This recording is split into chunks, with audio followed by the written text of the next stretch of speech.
Hello, everyone, and thank you so much for joining this episode of the On the Mark Financial Forum and Podcast. We have a very special guest today, Marguerite Lorenz. Thank you so much for joining us. Oh, it's my pleasure, Mark. And Marguerite, why don't you tell our audience a little bit about yourself and how you got into the role that you're in and what you do and how you help families? Well, thanks. I'm Marguerite Lorenz. I'm a private trustee and executor. I work with high net worth clients who keep their estate plans up to date, and I'm the one they trust to put their plan into action. So essentially, many people have an estate plan. Unfortunately, 2/3 of American adults don't have any kind of written plan, and that is just not going to work. So I'm happy to be here to encourage everyone to get their estate plans done. You might think you have a plan because you have a will, but a will is not going to be enough either. And since we're talking about real estate, it's really, really important that you have a complete estate plan done by a qualified attorney. So just to be clear, I implement the documents attorneys write. I'm not the one who writes the documents. Got it. And my job doesn't even start until someone obviously has named me in their documents to serve. But then one of three things has to happen. Death is the most famous triggering event, but the other two are incapacity and resignation. So you can resign as trustee of your trust. You will always and forever be the trustor, the creator, the settlor of the trust. And somebody has to be the trustee. Somebody has to do the work. So think trustor, trustee, employer, employee. Somebody has made the job and the other person does the job. And so one more. We talked about resignation, we talked about death, and then there's incapacity. And in the documents, it's going to say how that gets determined. Is it one or two physicians not related to you? We don't want your beneficiaries deciding that that you're not capable anymore. Right. Yeah, that could go wrong for sure. Yeah. So that's just a basics on when I go to work. Got it. And what sort of trends in general are you seeing right now? Because I mean, we're seeing a lot of things on our end, but I'm curious to get your opinion on that as well. I think the saddest trend that I'm seeing is that typically the crisis makes the decision. Because people are not planning ahead and not getting this done, and they're hesitant because they're afraid. They're afraid if they sign the documents, they'll die. And sorry if I'm the one to tell you, but you are going to die. Hopefully not this week. Hopefully not next month, but sometime. And because we don't know, we mustn't wait. And the thing a lot of people don't know about estate planning is it's not a one and done kind of thing. You can't just go get the documents and never look at it again. So anytime you make a big purchase, like purchasing a home, anytime you sell that home, you want to be able to update your documents, but there's a lot of other life events, right? Your kids might get divorced. You might have more grandchildren. Someone might pass away. Maybe somebody you named to serve you has passed away or is incapacitated. So this is something that, along with managing all of your other financial life, you have to keep your estate plans up to date and continue to update it from time to time. Right. Yeah, no, I couldn't agree more. We deal with this a lot when clients are buying and selling a home and they don't change their estate plan or nobody mentions it to them that they should, or maybe they're just not keeping in touch with their estate attorney as well as they should at those types of events. But it's actually something we remind clients of as soon as they close, like you should update your estate plan. And if you don't have one, you definitely need one now if you just bought a home. So Of we course, have of those course. conversations with people quite often. And including refinance, right? We want to see that sometimes people have to take the property, quote unquote, out of their trust and put it into their personal name in order to get that loan. But when the loan is finalized and everything is done, they really need to go back and make sure that that home is in their trust. And one of the big questions, and by the way, I know yours is a national show, it's seen all over the place. Sure. Every state has its own probate code. That's the body of law that controls the things we're talking about. And so because of that, if you move, for instance, from one state to another, you should also get your documents updated. So your documents should really reflect your beautiful life, who you love, what you have, why you feel the way you do, what's important to you, what's your purpose, what's your legacy. All those things are reflected in a good estate plan. Sure. As I'm sure also your relationships with the people that you've designated, because sometimes those can turn sour and then you might need to update it just based on, an argument you're having with your sister or brother or someone. Well, that's another reason why you might really seriously want to consider not having a family member, certainly not someone who's inheriting from you, be your person. They Right. may be trustworthy. You might love them a lot, but maybe you don't like their spouse. I mean, who's really controlling the bill paying at their house? So when you think about selecting a trustee, I would like to recommend that you take a look at the Independent Trustee Alliance. That website is trusteealliance.com. And there's a directory there, and you can find someone in your state who does the work that I do. California is unique in the way that we have licensing through the Department of Consumer Affairs Professional Fiduciaries Bureau. Believe it or not, no other state has licensing that way. Arizona has a court list, which is wonderful, and people actually register to be on that list, but other states don't have licensing. So what do? At least the Trustee Alliance offers certification for trustees that have had 5 or more years of experience. Because what you're looking for in your trustee, and you might consider a family member anyway, but here's some criteria. Are they good with managing their own money? Are they good communicators? Do they have a positive outlook on life? Do they trust and verify? Or are they negative? Is everything a problem? If they're arrogant and condescending, the rest of the family is not going to like having them as the trustee. So you're really looking for someone that you can feel good talking to about your stuff, your Right. tax, legal, financial, and medical stuff. And if you can't talk to a family member because you don't want them to know what you have, that is not the right selection for trustee. And you should talk to your estate planning attorney about what your options are in your area. Got it. And so theoretically, just going back to the basics here, somebody could potentially hire an outsider like yourself to be able to manage that process for them. Not to change the document, but to act as the trustee. Well, the document has to have the name of the person who's going to have authority to serve. So I also want to caution against naming a few family members and then having a professional as a backup, because World War III will have already happened by the time I go to work. So the idea is, okay, like for instance, making 2 of your children the co-trustees because you love them equally and they're both your kids and you want them to have 50-50 of everything in the estate. Good. So you're going to give them the job. When did they agree about everything? In fact, do you and your spouse agree about everything? So when you think about trusteeship and you give 2 people co-trusteeship, it's like putting 2 steering wheels on one car. And the car is going to go to whoever's strongest or meanest or quickest. And that's not how you want a trust administration to go. Sure. And how do you decide if you have two different opinions and you each own 50% decision making power? How do you decide in the end? Who And not gets only, the tying vote? well, not only do you have 50% of the decision making power, but you have 100% of the liability. You're 100% liable for what the other person does, whether you know about it or not. And now you both have a lawyer, right? So I'm just saying that I think it's important to think about how this will actually play in your particular family. And we can't make those decisions all by ourselves. It's another reason to talk with a professional, an attorney who understands how estate planning goes. You want someone who's qualified, who has experience, who's dealt with lots of clients like you, because that way you can talk to somebody who's seen it before. And you may have to let go of the way you thought this was going to go. By the way, Mark, I don't know if you know this, but there is no such thing as a reading of the will. There is no such thing as this big dramatic moment where the person that you were going to have revenge against finally hears that you left them 1 penny in your trust. That usually is the beginning of a lawsuit of some kind. And I'd like to recommend that as people think about their estate planning, that they do it with love, that they do it with kindness in their heart. That if someone's really rubbed you the wrong way, it's okay to leave them out, but think about how that's going to play with the other people in the family. And we are sovereign. We are powerful. We are more powerful than we realize, especially when we get our wishes in writing. And I have a show too. My show is called Plan for This, and you can find more about that at planforthis.com. And we're talking about that. We're talking about the feelings. We're talking about the dynamics and what happens when it doesn't go the way you planned. Right. And at that point, maybe you're either not mentally capable of facilitating those conversations, or maybe you're just not around anymore to be able to manage that. So it might get a little bit more difficult in those situations. Well, I have a Or thought maybe, experiment for you sure. to consider. I want you to think about the person that you're going to name in your documents that you've already selected.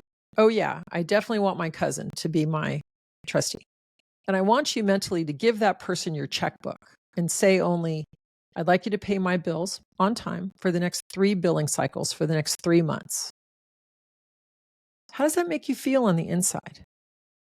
Any hesitation? Any worry about that? That's one of your markers about whether this is the right person or not for you. Right. Well, and they're going to be responsible for so much, when somebody passes and you're not there to make your own live decisions, so to speak, it gets difficult. And it's probably hard to think through all the situations that people might come across in those circumstances. And I would guess, because the family dynamics are such a big part of this, obviously. So in the example you gave where you might, indicate that your nephew or whoever is the trustee because they're not your child, they're indirect. But then imagine the relationship you're going to create between your nephew and the rest of your family members who are now turning to the nephew to say, why did you do this for me or do that for me? I can imagine that can get really messy. Oh, it does. It does. And it's so important not only to think about your family dynamic, but about yourself. Picture yourself right now as 95 years old. Now, we all have our own ageist ideas probably about what that looks like, but I can tell you with a great deal of experience that you still have your own mind. You still want to make your own choices. You want to carry your own groceries from the car into the kitchen. You want to put things the way where they should go based on your decisions. And that is so critical that we have our independence. But independence is not the same thing as all by myself. Good independence means that we delegate. It means we communicate. It means we talk to our professionals about what we want. And if you can't tell your kids what you want or feel like they're going to put your needs before their own, this is why you really need to consider the possibility of having a professional. And by the way, I would argue that having a professional trustee would cost your family a lot less money than having an amateur, conflicted family member do this.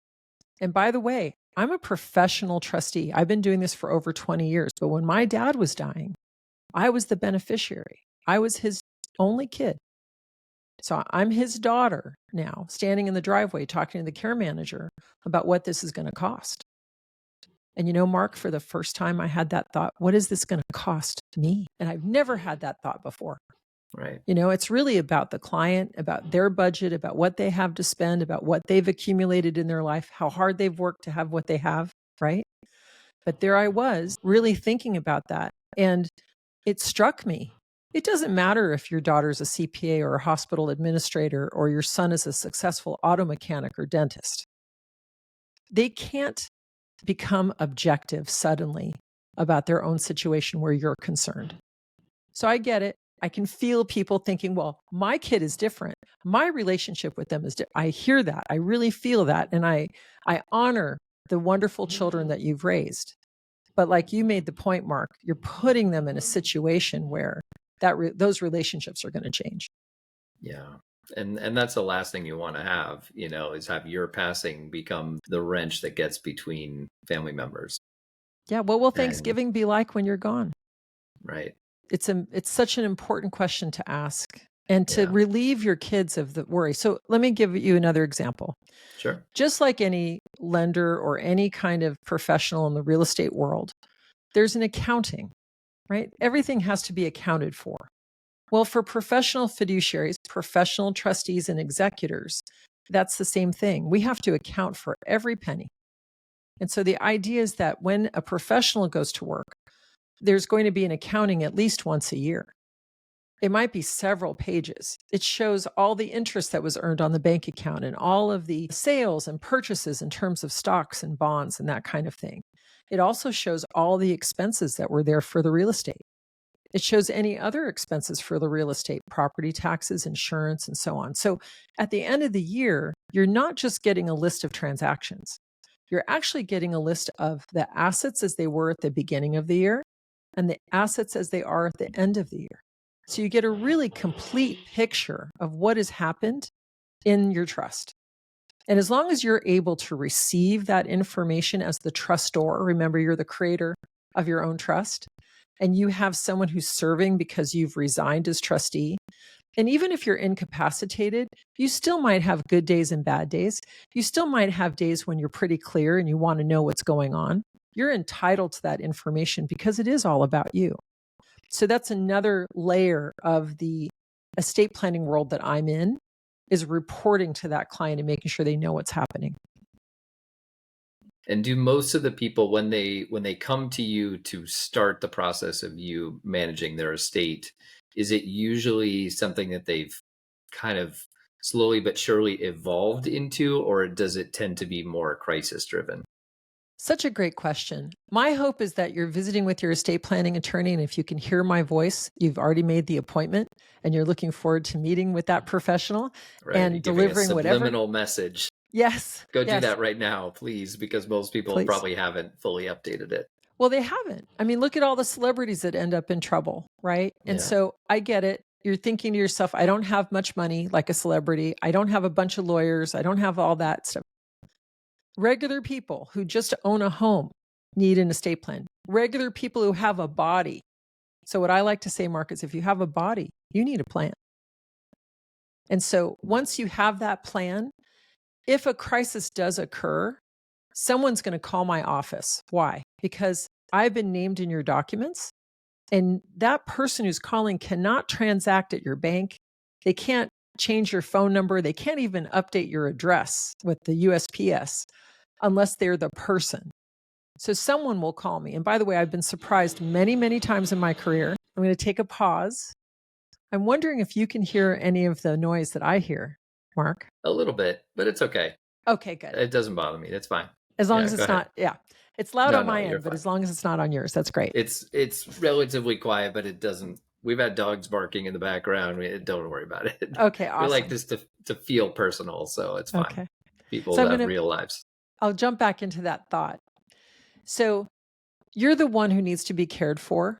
You've gotten your documents completed, and hopefully you've asked your attorney to send your documents to whoever you've named as successor trustee. And I appreciate that people would want to name me. I may or may not accept your case, especially if we've never talked to each other before.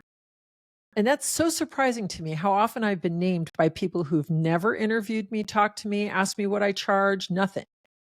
And then I get a call from a worried person, a neighbor, a family member, a social worker at a hospital. Oh, I'm looking at these documents, Ms. Lorenz, and I see that you're named to serve. Thanks for letting me know. Who are we talking about? What's going on for this person? And that's the first time I'm learning about that person or their needs. So I'd like to strongly suggest that if you're going to name someone, that you need to tell that person that you'd really like them to do it and give them the opportunity to say no thanks, because you want someone who's willing to do the work. Yeah. So how does that happen? Is that just, oh, my friend used you, so I just put your name on my documents? Or do you ever find out what the trail is of how that came to pass? It's such a good question. Unfortunately, by the time I get a crisis call like that, the person we're talking about may not be able to answer that question. Sure. And so I haven't learned exactly how it is I was named without ever chatting. Or must be the podcast that you do. Plan for this. That may be true. That may be true. So if you can hear my voice, don't surprise anyone with this really important job for you. You may be the vulnerable one. You may be the one in the hospital bed. You might be the one who fell down. And you're going to need your person to be available for you. That might include doctor's visits, bank visits, financial advisor conversations. That might be dealing with every bit of paperwork in your house. It is a big job. And please consider selecting a professional, or at least interviewing a few of them so you can understand what they charge, how it works. So I mentioned a licensing bureau in California. That's the Professional Fiduciaries Bureau. I mentioned our national organization. It's a nonprofit association, trusteealliance.com. And you can watch my show, Plan for This, or visit my website, planforthis.com, and I'll teach you whatever I can. Well, you definitely have a way of explaining things that first of all, makes me motivated to call my estate attorney and say, I'm sure something has changed. I'm not sure what it is, but let's just go through it again. But also just a very practical approach to this. I really appreciate that. I try to approach my business in the same way. So I appreciate others that do the same. Well, thanks. So maybe we can transition a little bit into, maybe some stories or circumstances you see with the families you support, or just ones that you know exist as it relates to real estate. How do people typically deal with their real estate? You mentioned you work primarily with higher net worth people, maybe don't have this issue, but I'm sure people in your industry deal often with people who maybe their only significant asset is the home. But what sort of circumstances do you see around that? Well, what I like to see is that when someone is contemplating, how will it work for me to receive care if I need it? So, what does care mean? Does that mean someone that's going to do housekeeping? Does that mean somebody who's going to help you from your side of the bed to the bathroom in the middle of the night and then get you back in bed clean and dry? Is that someone who's going to help give you your medications? And maybe if you're in a couple where one of you is really struggling physically and the other one is pretty healthy, the healthy one eventually gets sick too. Why? Because they're really stressed out doing all of that by themselves. So even before we talk about how the money works, I want you to look around your own home. I want you to think about where you sleep at night. Are you up on the second floor? Are you on the ground floor? Are you in a single story house? And this gets very practical in terms of not only the documents, but how we live and our expectations. Are you expecting your busy daughter to come and do your laundry if you can't carry the laundry basket to the machine? So, as you're thinking about those practical things, then we start thinking about the finances. So, right now, a caregiver in California, an hourly rate for a qualified, trained, supervised, background checked employee of a care agency. And I want to warn everybody, you don't want to just pay your neighbor to do some things for you around the house, okay? Your homeowner's insurance is probably not going to cover their slip and fall. So you want to work with an agency and maybe even a professional care manager. We now call them aging life care managers. And when you do, now you're working with somebody who's dealing with all of the employment taxes and all of those issues. What does that cost? Probably $50 an hour for a qualified caregiver in California. In other states, it might be as little as $30 an hour.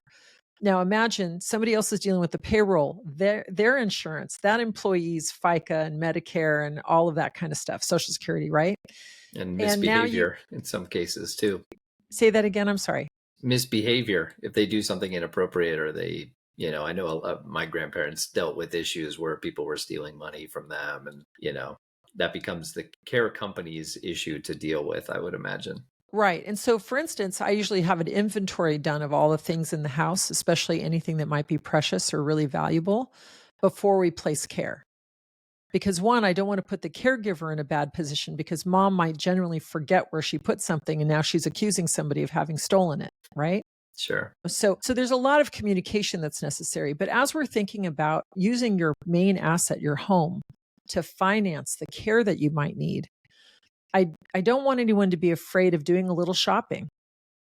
Go to a couple of assisted living residences, see what that's like. So I mentioned $50 an hour for a caregiver. If we do the math, we're looking at about $8,400 a week, 24/7 care. Okay. And that really adds up, right? But you could pay $8,400 a month and live in assisted living. Maybe your home becomes an asset because you're renting it out and because that income is able to pay for part of your thing. Maybe you're going to refinance it. Maybe you're going to do a reverse mortgage or some other really great financial tool. But before you embrace a financial tool like that, please have someone look at your whole picture. I know a lot of great mortgage lenders who are honest and hardworking people, and they're willing to lay everything out, but they can't know the whole picture. So having your CPA, your estate planning attorney, involved in the conversation about what works best is what feels right to me. Too many people buy financial products like annuities or something else because, oh, it's a good idea. Or they get a new insurance offer through the mail. Oh, it's only $16 a month and you can have accidental death and blah, blah kind of insurance. But without really having the perspective of having your people look at your choices and help you decide, you may just be spending money that's just going to be wasted. So, Right. Yeah, we're also big proponents of that as well. I have a post closing gift that we give to our everyday clients, not necessarily just seniors, but it's called "You've just closed, but your work is not done yet." And the whole point of it is you've just bought a home or maybe refinanced a home. You need to update your estate plan. You need to make sure you're in communication with your financial advisor. Maybe your budget has changed.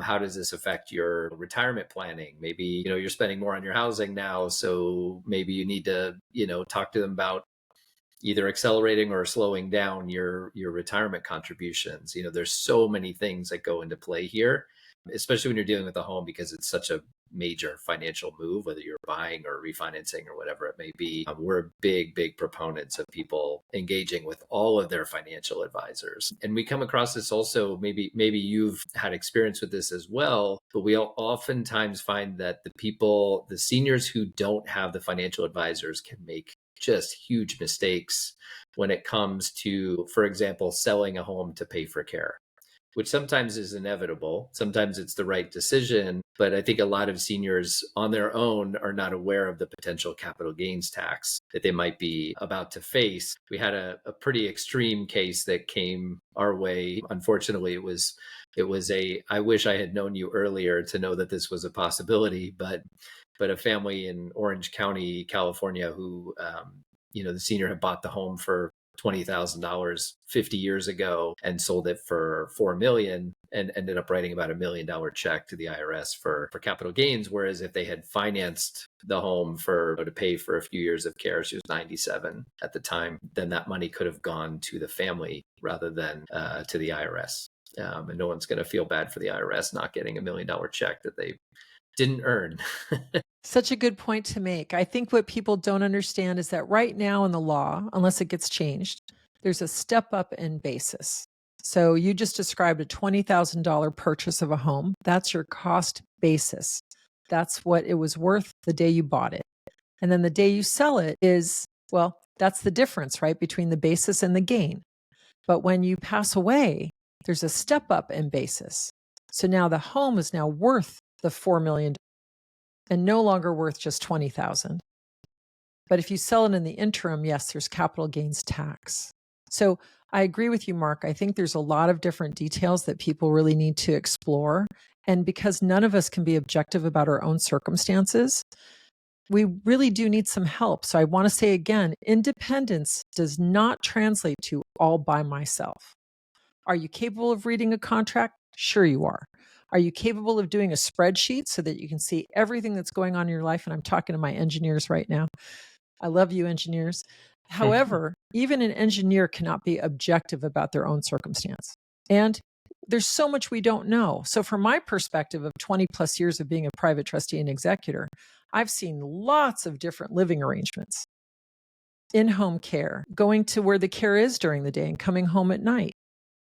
Going to assisted living and renting out that house or keeping it somehow. There are different ways to borrow money against your own home, but there are also sometimes hidden rules. And that's another reason why we want to work with really qualified lenders. We want to work with people who really have a heart for someone who might miss some of those details, right? You don't want to have to sell your house because you haven't been in it for 90 days. If you break a hip, it could be 90 days before you come back to your house after all the care you need and all the special physical therapy and stuff that you get.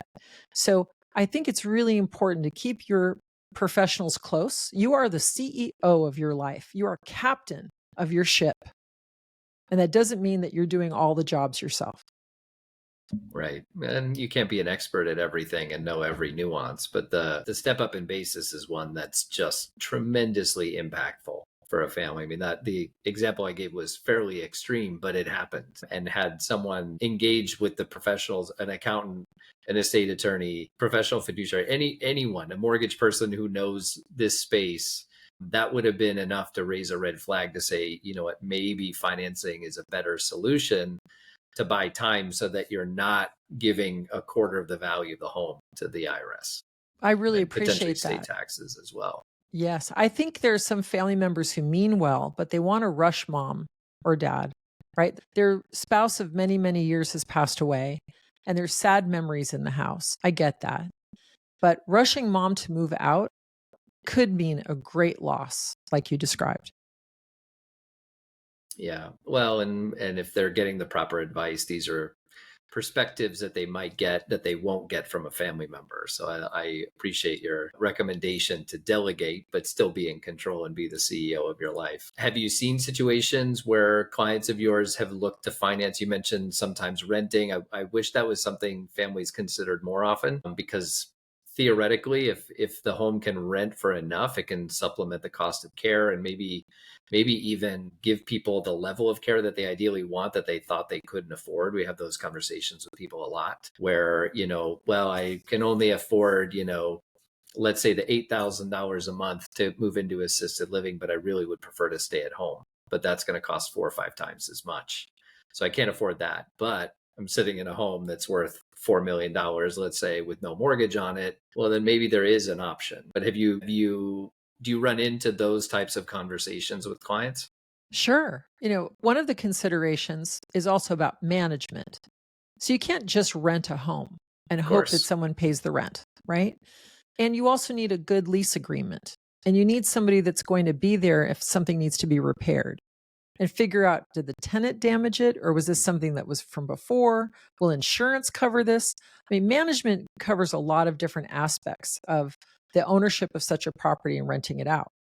But let's say for a moment that we have someone with a $4 million house that could potentially rent for five or $6,000 a month. Yeah, in some areas, even $20,000 a month.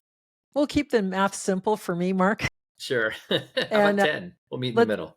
we'll meet in the middle, right? 10,000 a month, which would really cover quite a bit of care. But then you also have to set some funds aside for a reserve to make repairs and to deal with things. Things have to be replaced, carpets need to be replaced sometimes, right? Then you also have to have some fees for legal services. You want to set aside some money for taxes because now you're making income on your home, right? Maybe it needs to be held in an LLC, so you need some work to make sure that it's held properly in the right kind of title. So your trust can own an LLC and your house is in the title of the LLC, as an example, to limit liability on that property. Homeowners insurance and other expenses. Maybe you're offering everything with utilities, but not the internet. However, this goes. And then it has to be marketed, and you have to also vet the right tenant. So management is a bit of work. As a fiduciary, I have managed certain properties for clients because you're absolutely right about that silver lining of the step up in basis. It makes a lot more sense to hold on to that property until someone passes away. Well, in the interim, there is management and there's work to be done. So I would like people to consider that possibility. It's not all or nothing. Now, I know most of us want to stay in our own home. We finally got our house exactly the way we like it, and now I can't live here. That's crazy. But sometimes that's life. So I want you to look around your home and think about what makes it feel like home. Is it this couch? Is it having my kitchen set up the way I like it? What activities do you do at home? How do you live at home? Because I will tell you that I had one client in particular. I loved her so much. When her husband died, she didn't want to move a stick of furniture or anything. She kept his office exactly as he left it. And sometimes she would go sit in his chair. So when we moved her to assisted living, and by the way, Mark, I was very careful to say, we're just going to try this for 90 days. We're not going to sell the house. We're not going to do anything. We're just going to keep the house exactly as it is. And you can shop the house for other things you want in your new apartment. And that way, she didn't feel under pressure to love this new place. Because honestly, change is very difficult for most all of us. And Sure. so there she Especially was. seniors in particular. Well, I'm pretty stubborn. I think it'd be very tough for me. So with all the love in my heart, I want to say, don't be rushed, right? But trying on assisted living could be a lot of fun. There's more activities, there's socializing, there's all the other benefits we get as human beings from not being isolated.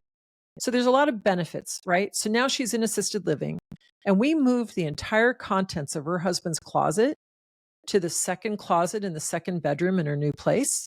Why? Because that's where she goes to cry. That's where she's with him. So I didn't want to take anything away, but it's very, very helpful if you identify some important things that make it feel like home. So your person has a chance to be successful in pleasing you when the time comes that you need more care. Right.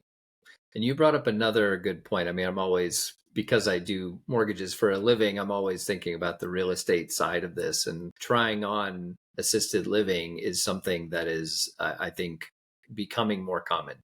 I think a lot of people would prefer to stay at home if they can. Sometimes they can, sometimes they can't. Sometimes they prefer the socialization of a community where there are other people there to engage with, as opposed to just a caretaker or family member. But one of the things that you touched on is that sometimes people might try assisted living and they don't like it. And what happens is, if you sell your home to pay for care, you don't have the option to come back. So sometimes being able to finance your way into the assisted living facility, whether that be, an entry fee to a continuing care community, if you're healthy enough to be in a position to do that, or other things, sometimes the financing can be really important. And one of the things that we often see people make mistakes on, is that they default all the time to reverse mortgages because they think that seniors can't qualify for any other types of loans because they're not working anymore, and for whatever reason. Reverse mortgages are very common, obviously, in the senior community, because you have to be a senior in order to get one.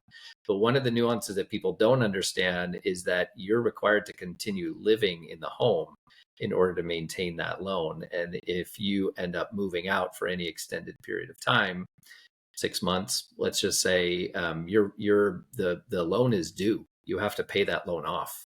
And if you're trying to keep your home, it's not really an easy option to do that. So we're having these conversations with clients a lot, about potentially a reverse mortgage. Maybe that's the right solution.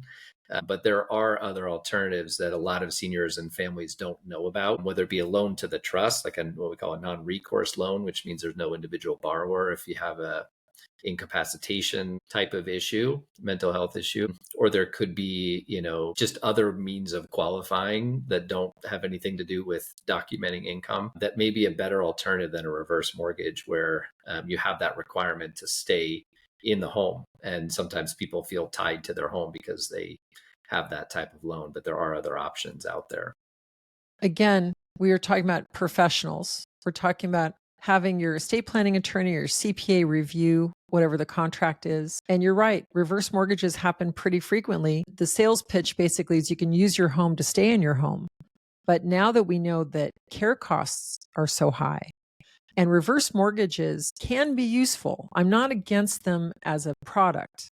I'm saying that they're like other financial products where you shouldn't buy it in a vacuum. There's so many more details that need to be explored before knowing this is the right fit. And if you're feeling pressured to buy any financial product, it's okay to slow it down or stop it. It's okay to pull your attorney into the conversation and say, I really can't say no to this person. Could you say no for me? Yeah, that's a good point. And if the mortgage person is pressuring you to the point where you don't feel like you can say no, you're probably not talking to the right mortgage person. That's More probably likely true. than And not. that's of any kind of financial product sales. Yeah. Yeah. And seniors they're so prone to people taking advantage of them, or scams, and there's a lot of those tied to reverse mortgages, because the appeal is that, hey, you don't have to make a mortgage payment. It's kind of like credit cards. Oh, you don't have to make the full payment, just cover the minimum payment, which doesn't even cover the interest that you have. And it just becomes this cycle. Again, reverse mortgages do serve a purpose in certain circumstances. This is not the purpose of our session today, is to talk about reverse mortgages only. But the thing that really I don't love is the loss of equity on a compounding basis. So because you're not paying interest out of pocket, what's happening, it's being added to your mortgage balance, and then you're paying interest on interest on interest on interest over time. And the longer you're in the loan, the faster you lose the equity in the So home.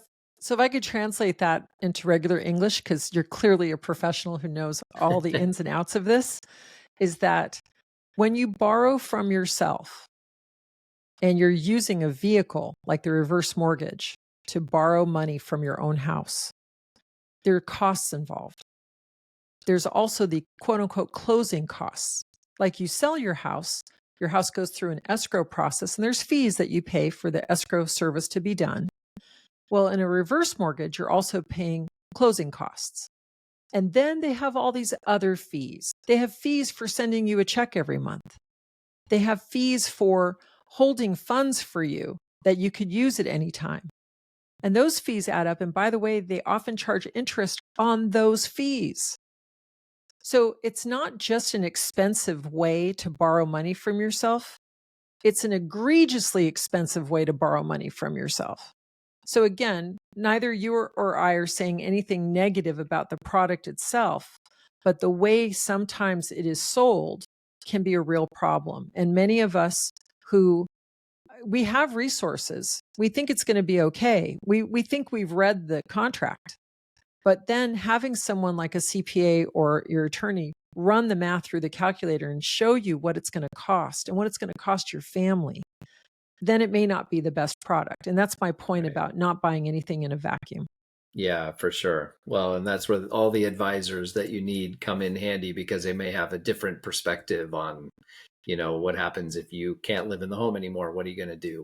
What's the plan? You think about these things that the senior probably isn't trained or really equipped to think about all the different situations that might happen. But we actually just did a webinar just very recently with a very close industry friend of mine who strictly does reverse mortgages. It was called To Reverse or Not to Reverse. And we were talking about all the circumstances where a reverse mortgage may be a right choice and others where alternative financing, that again, a lot of people just don't know these things exist. That's where we can come in and be helpful to a family, is to look at those alternatives and to see if maybe another choice might be a better one than a reverse. But it was a great webinar. We had a lot of great, deep conversations about different circumstances that people need to think about so they can make an informed decision. But the key really is as informed as you can get, on Google or even watching our webinar. Having the right financial team around you guiding you through those decisions is probably the most critical piece.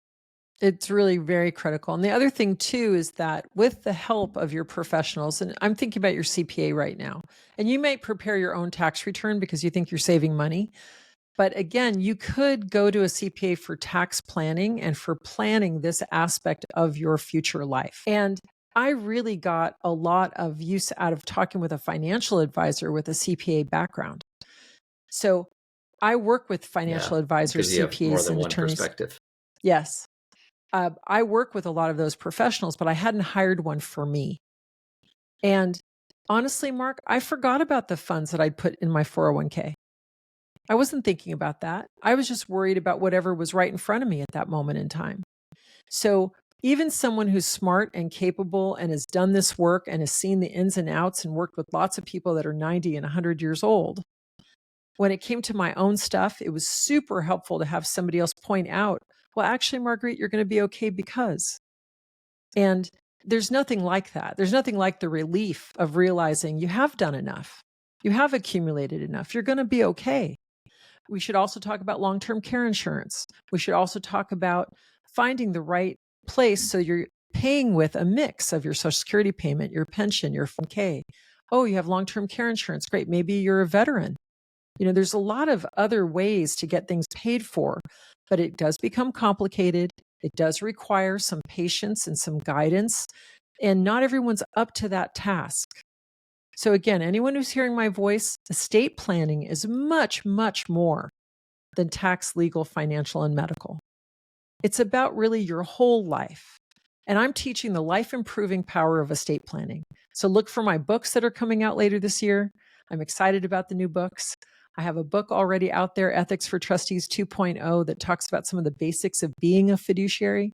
And don't assume that your kids have all the tools necessary, and they certainly can't be objective for you. Be open to these possibilities and live your best life to your last day.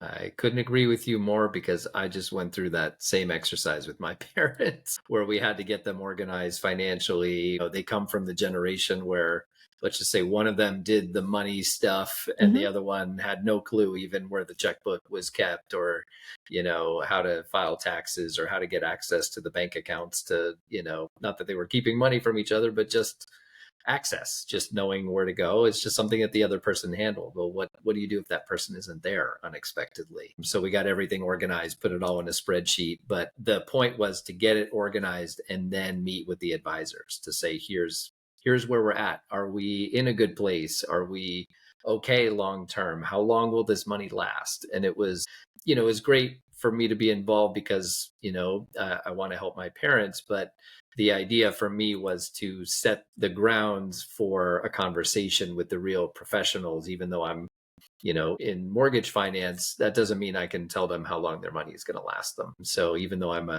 good-hearted son and want to help them as much as I can, you have to know your limitations and not try to overstep as the adult child. But it's just it was such a relieving situation for them to just be told that you're okay. You're going to be okay. You have enough to last you to do the things that you want to do in retirement. You don't need to change your lifestyle from now to try to save money, and you're in a good position to be able to ride out your hopefully many, many more years. They But are it was a lucky to very have you, enlightening. Mark. They are lucky to Wow. have you, and Thank you. And my brother too, of course. Of course. I Yes, want to give him credit also. of course. But I You guys also go want to way back, say, I'm sure. yeah, but I just want to give you a hug and tell you that it's not easy to do that. It requires a lot of patience. It requires a lot of gentle communication, coaxing, if you will. But again, not manipulating, not pushing. Right. And your parents had to be ready. And I hope your parents really experienced the relief, because I know you did too. Yeah. Oh, it was more about their relief than mine. I wasn't too concerned about them, but it's just good to, as a family, to come together in those moments before there's a crisis. Unfortunately, there wasn't one, but it was just time. We just all felt like it was time to know what their means were. And in the event that we did have to take over someday, that we had that conversation while they could still be part of the conversation. And that was how my family prepared. And I think it was very, very helpful for my parents to just be able to hear from the professionals that they have hired on their own that they're going to be in good shape. And I highly recommend doing that, just getting everything organized as a family, even though I'm not a professional at that. It's just, more common sense, I think. And that type of preparation, I think, will make things a heck of a lot easier as they age further. And I hope other families will do the same. 100%. If everyone had that approach, we'd end up with a lot fewer senior orphans. We'd end up with a lot less estrangement and fights and arguments. We'd end up with money flowing exactly where it needs to go to support people who are loved and cared for in a family unit. There's just so much benefit from getting our own act together. And for adult children whose parents basically put their hands over their ears and go, la, la, la, I'm not listening, who won't come to the table, who won't have those conversations, here's my suggestion. Get your own estate plan done first. The rule on an airplane, right? You got to put on your own oxygen mask before you can help anyone else. So once you get your own estate plan done and you go through the feelings, the challenges of gathering all the information, of organizing everything, of presenting it to the attorney, of learning about your own estate plan as you create it, figuring out what you want, what you don't want. That's not an easy thing. I'm not suggesting that it's just a, overnight thing.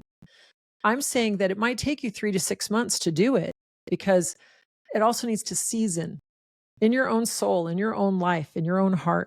You need a chance to think about these things and then make decisions about them, and then have those decisions expressed in your documents.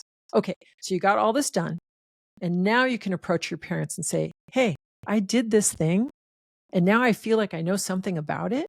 Let me help you get yours done. I want that for everyone. Yeah, it's a great idea. I mean, the common thread we keep coming back to is just planning ahead. Stay ahead of these things. Don't wait till there's a crisis, because your options are far more limited if you do that. And usually when you have limited options, they're not real great options. Right. So here's the question that estate planning answers for me. Will you be ready when life asks, did you plan for this? There you go. You should create a podcast called that. I think that would be a great title for it. Thank you. It makes everyone think, did I plan for this? Probably not as well as I should. Maybe I planned a little bit, maybe I didn't, but it still makes you want to do more, for sure. Every time I hear you say it, I'm like, I should probably do a little more.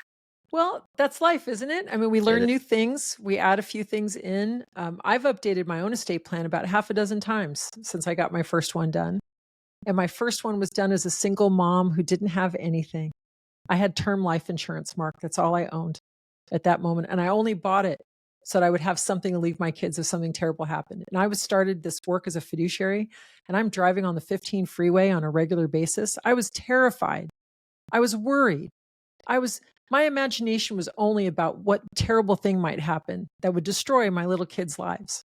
Well, once I got the estate plan, my life changed. I wasn't worried anymore. I had actually done everything I could for them. Then the second of them turned, oh, I updated my documents again. Oh, and then they were suddenly 25. And by then I had remarried to a wonderful person, but he has children of his own. Another reason to update the plan. So I'm just saying it's not a one and done.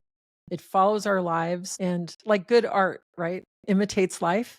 Our estate plan needs to imitate our lives.